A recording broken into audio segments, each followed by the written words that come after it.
عالمی سطح پر پیٹرول کی قیمتیں مزید کم ہوں گی تو بھی یہ حکومت کم نہیں کرے گی، کیونکہ IMF کے ساتھ ان کا معاہدہ ہے۔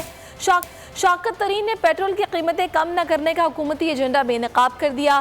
بول نیوز کے پروگرام میں بات چیت کرتے ہوئے سابق وزیر خزانہ نے کہا، IMF کا یہ پروگرام بہت سخت ہے، ہم نے سپٹمبر میں IMF کا پروگرام ختم کر دینا تھا۔ بولے یہ حکمران عوام پر مزید ٹیکس لگائیں، آخر میں سب کچھ چھوڑ کر بھاگ جائیں گے۔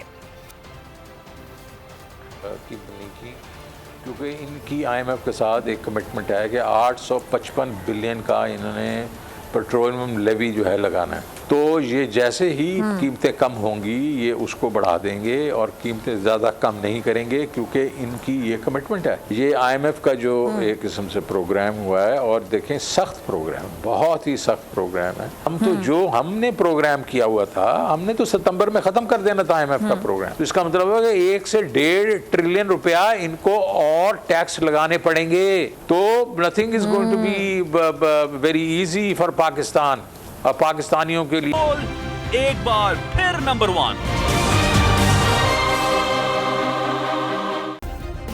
سبسکرائب کریں اور بیل دبائیں تاکہ کوئی خبر رہ نہ جائے۔